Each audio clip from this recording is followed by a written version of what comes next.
Just in time. Hans Comyn. Present.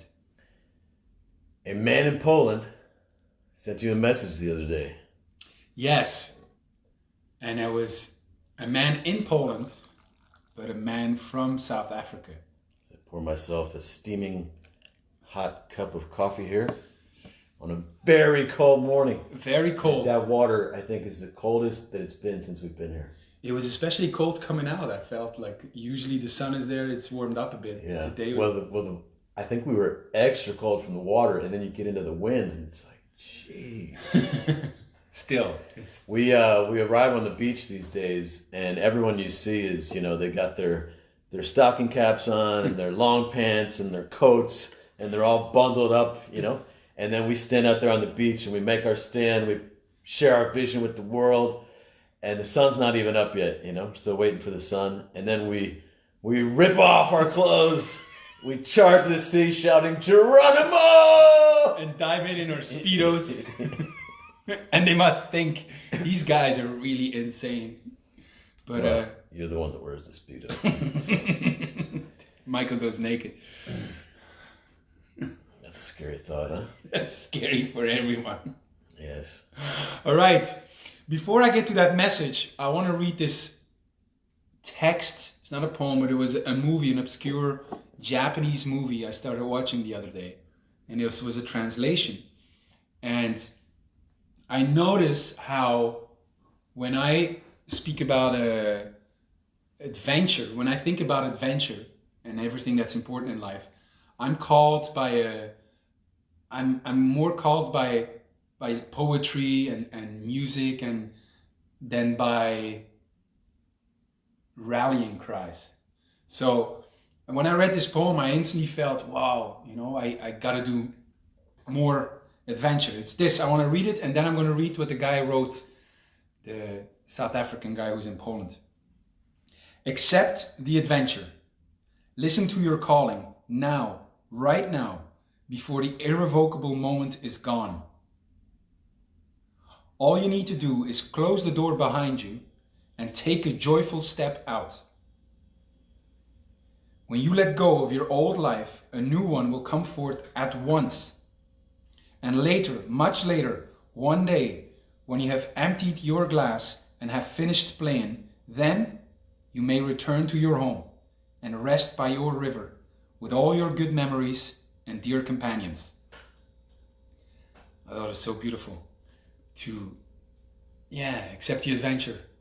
Close the door behind you and a new life will come forth at once. And it's the story of this South African guy. Oh, I wish I had his name. It's up there. Can we see it on top? Yes. Look. Lungisani. Oh, I don't have the whole name. Anyway, he writes to me and says this. It might be Iungisani. Yungisani? Iungisani. Yungisani Myangu something. I forgot. Sorry, man. If you're watching, it's because I can't see the whole name. Yungusani. Yungusani. He says this.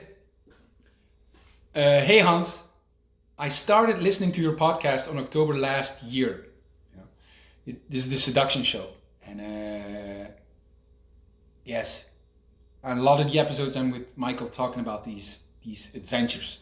Talking about secret kingdoms.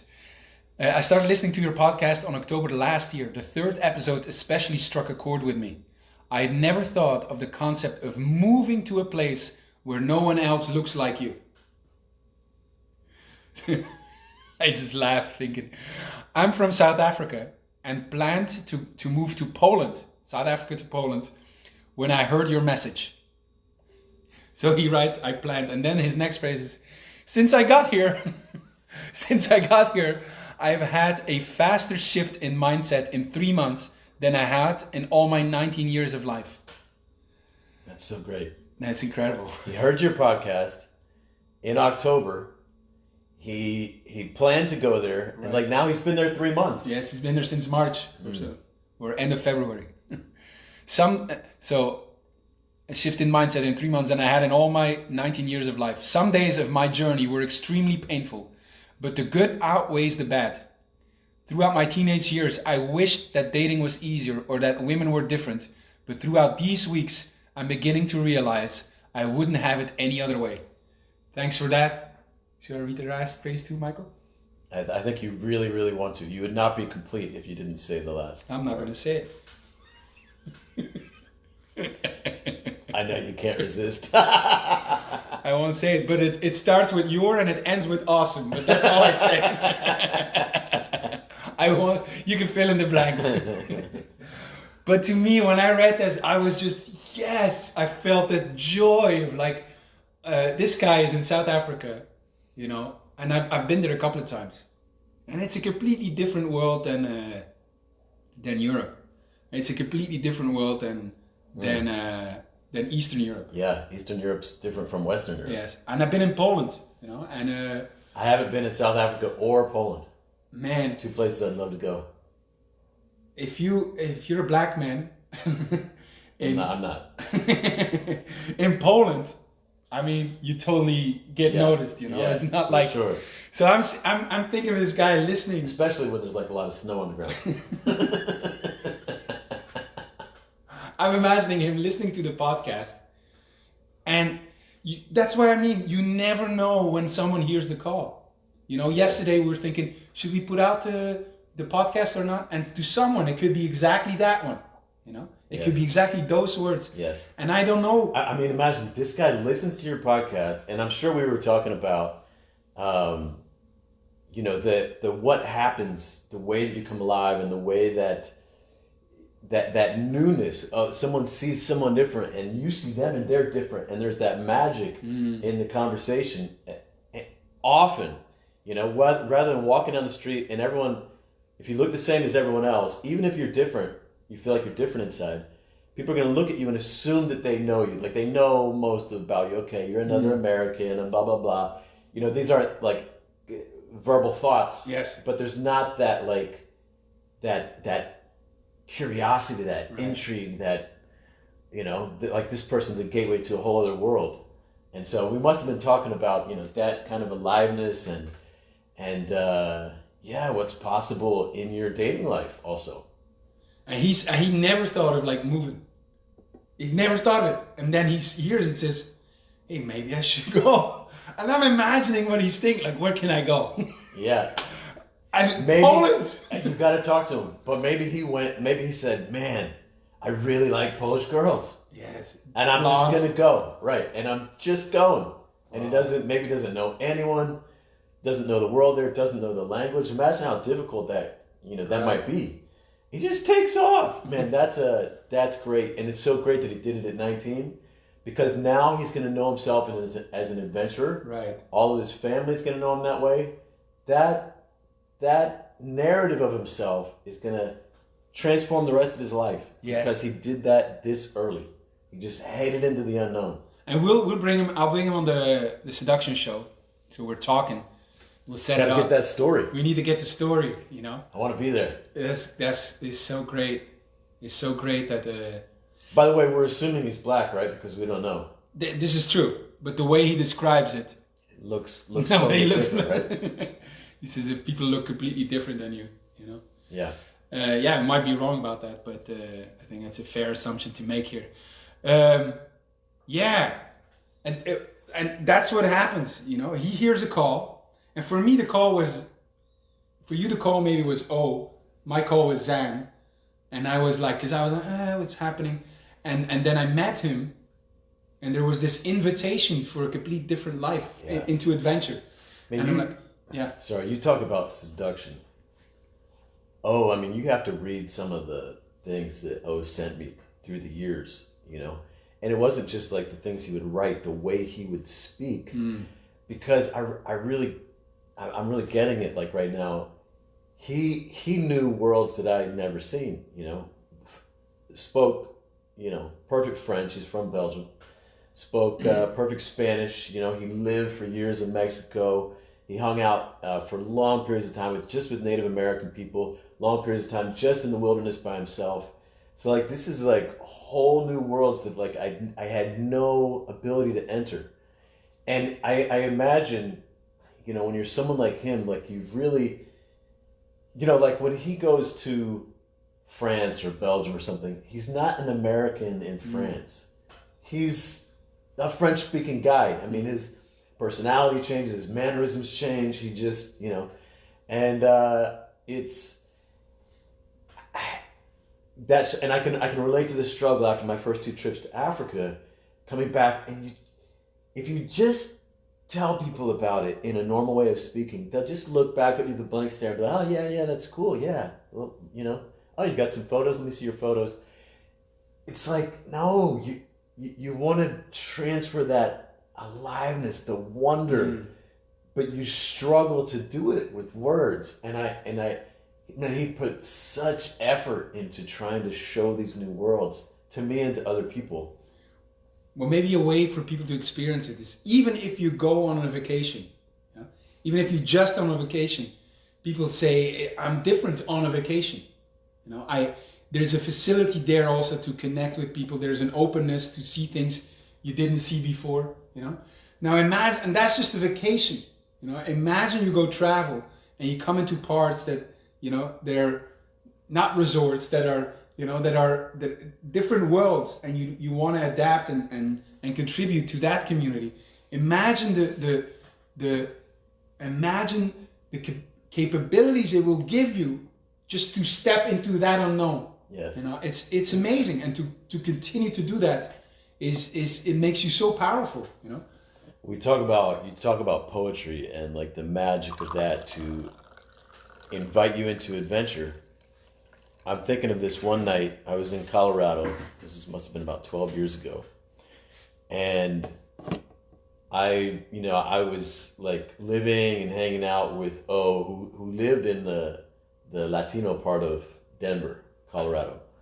And it's not just like, it's almost like a different world.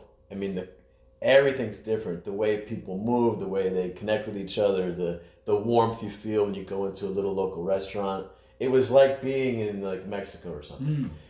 And we go out, and there was a buddy of his who was, you know, he was definitely also like, I'm trying to think of like, you know, this big bearded man but living a very kind of different life. And we went out to dinner, and then afterwards, you know, with a family from Venezuela, and, you know, a lot of the conversations in Spanish, and then it's nighttime, the moon is out, the stars are out, and we go for a hike just out in the middle of nowhere. And both of these guys had poems that they were memorized for them, that they just, you know, could share. And I had nothing, you know. And, you know, the way that they spoke of their poem, you can tell how much it means to them. And like it's poetry and art and music, like you're saying, has the ability to just kind of instantly transport you to a new way of looking at things, almost to a new world. That's the power of seduction too. We're not describing this, articulating your trouble of like saying, oh, how is this world, you know? Well, maybe what art does, it's not trying to describe it, it's alluding to it. It's saying, hey, look at this, look at this. That's what seduction does too. I'm not describing it. I'm not saying, oh, it's like this. I'm not articulating it. In fact, I leave the mystery, but I'm saying, hey, there's something out there. There's something out. Did you know? Do you know? You know, and that is a great call to go there. For me, more powerful than saying, hey, come with me, you know? Yeah. Really saying, oh, I want to know. When I come back from Africa and I'm with people in the States, I bet it's not even my words at all that is what seduces them to want to go to Africa. It's how I come alive. Yes, your aliveness. It's the energy. Yeah. It's a good lesson for us. If we want people to have a felt experience, our felt experience is number one. You know? Yes. Our aliveness is number one. Yes. It's a zone. What makes us come alive. So yeah, this message of this guy makes me come alive. To see that guys are actually doing it. If he would not send this message, I would not know. Well, you know, I think about people I know back in the States, and I could describe with words, and try to convince them, get them to go on a long journey, you know, Africa or something else, and I'm thinking of one person in particular who's close to me, and it doesn't make sense, quote unquote, make sense to him. It's that he doesn't want to go to Africa, you know, and he's all in his head thinking about, does it make sense? Is it practical? Do I want to go there? And it's there's no part of him that even knows what it would actually be like. So he's not even choosing between the experience that he would have there, yes, and not. He's just choosing within his range of. But that's the same for anyone who does choose the adventure. They don't know either. When Zan invited me, I did not know what I was signing up for. I did not know what I was going into, but I felt it very strongly, and there was no way I could say no to that. Now I'm wondering with your friend, what is going on? My sense of things is that we hear that call, and the difference is whether you like cultivate that first moment, how you feel about that, yes, and you stay with that feeling and you call, or you go back and then you start rationalizing and looking at it and saying, 100%. Is it, you know? You stay in the comfort zone. Yes. In fact, to be productive, to be successful, you know, you want to minimize distractions. You want to minimize even feeling. You know, don't feel something too strongly because that could take me off path. You know, just the whole thing is like, oh, I'm going off path, get back on path. Oh, I'm going a little off, get back on. Faster, like a train, build momentum, go down the track. And there's value in that. I mean, yes. it's something I'm learning from you to apply more, you know? It doesn't matter how I feel in the morning. I'm getting up now. Yes. You know, if I would let it up to my feeling, yes. I wouldn't. Yes. You know, so there's value in that. But to hear the call of adventure, and if you haven't answered it, you know, that's something, it's so important what you say here. It's not just a call of adventure, you know. It really is a call to come back to your senses and your body and honor your desire, honor your desire, honor your, you know, what you're really feeling, you know. Imagine if you think back to like the Wild West days in the States, and there's a train that goes maybe as far as Ohio, you know, the western edge of Ohio from the East Coast, you know, and you've been on that train many times, back and forth on the tracks. You know, but that's the whole world, you know, is there, out there somewhere, you know, the natives, the wild animals, the wilderness, the unexplored territory, you know, but all you're just on that path of, you know, the world that you know on the train tracks. And I think for a lot of people that wilderness, or if you think back before then when, you know, before Europeans came to the States, you see the sea out there, and you've heard tales of foreign lands and guys who've gone across on ship, but there's no television. You don't know what it looks like. You know nothing about it. It's this great unknown. Thank God. And I think nowadays what we have is an illusion that we know. Yes. Because we can go to YouTube and we can watch other people's in their tribes in other parts of the world. We can just sit in front of Netflix, and we think that we get it. You know, we think we can kind of explore it or see it, which in a way we can. In a way. Yeah, well, you're talking about specific like seeing countries, but I'm sure that anyone really feels, any man who has balls, you know, feels the call, feels what that. About like, the men without balls? they, I'm sure they feel it. You know, they feel fuck. I haven't really been exploring. I haven't been fully alive. There's so much more to explore, you know. Yes. And then it's not like we stay in comfort. We go back to comfort because we don't want to feel. It's too much, you know. And I don't know where I'm going with this, but I'm very interested in that process of like, how did I, for example, when Zan came, I answered that call, and there was no way I wouldn't do it. That's why I don't think it's very courageous. But of course I'm going to do it, you know. And seeing this guy, you know, he hears a call and he's like, fuck, I gotta go. And he does it. And what's the difference between that, cultivating that feeling going, or the guy who says, oh, let me consider this. Is this sensible? Is this? Well, you know, in civilization, it's a culture, you know. In a way, it's designed to keep things steady, to keep things the way they are, you know, to just... the people in positions of power and everyone benefiting from it being just the way it is very, very, very, very, very strong. You know, if you begin to say, "Fuck it, I'm out of here," and you start packing up, the the looks on the faces of the people around you could be enough to stop you. You know, just there's but you know, yeah, the just leaving everything behind is really shamed. Well, actually, maybe that's a great point. Like, because I don't want to get too academic, but if you have never left everything behind in your life, you know, you haven't lived enough. At least once, you got to renounce it. You got to close the door behind you, you know? Close the door behind you. Whatever, if you're feeling like you're just tolerating your plight and it's kind of okay, but not really, close the door behind you and a new life will come forth at once. I think it's a good parameter. I'm just thinking of, you know, my past. I'm 17.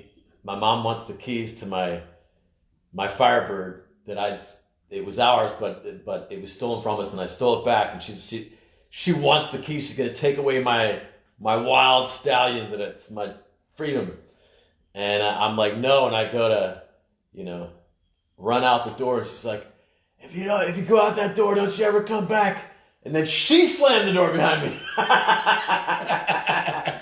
So, and a new life will come forth at once. Yes, and the world came up to meet me, you know. But it was, yeah. That's a great parameter. At least once in your life, reinvent yourself. At least once, close the door behind you. Yes. At least once, renounce it. You know. Hang on to the wild horse, the wild stallion. You know, grab a hold of the mane, pull yourself on, even if there's no saddle. Give it a kick and just try to stay on as long as you can. This is going to be more challenging to guys. You know, this metaphor is a lot more challenging. Fuck, I got to get on a horse. No. What you do, I say, is that close the door behind you. Just close the door behind you and a new life will come forth. You're right there, you know. Or they say, pull the anchor and the ship will sail. You are... Well, I think the horse and the ship are a lot more exciting, you know. Jump off the cliff! You're a phoenix. What? I'm a phoenix? Epic! But yes, I think that's a great thing. If a guy, like, I got the call from Zan, you got the call from Lungi Sani got the call on episode 3 of the Seduction Show. What I don't think that's an L, by the way. I think it's an I. Yungi Sani. Yungi Sani. We'll figure it out because he's going to come on the Seduction Show. So let's go meet him in Poland. Oh yes, we can do that. That would be awesome. I talk with people in Poland right now. It's actually, they don't really care much, but it's hard to get in. Oh, we should go visit him. July we can go. July we can go in Europe. Yeah, what a great adventure. Yes. If this, like, he got the call, he answered the call after episode 3 of the Seduction Show. You got I got Zan. What I would love is maybe this very conversation is one for a guy and he says, what the fuck? I have never reinvented myself. I never closed the door behind me and I don't really like what I'm in here. Yes. Close the door behind you. Yes. All right. Say no to mediocrity. Say no to the status quo. Say no to comfort. And yeah, that's the first step to saying yes to a life of adventure. Close the door behind you. Close the door behind you. See you tomorrow.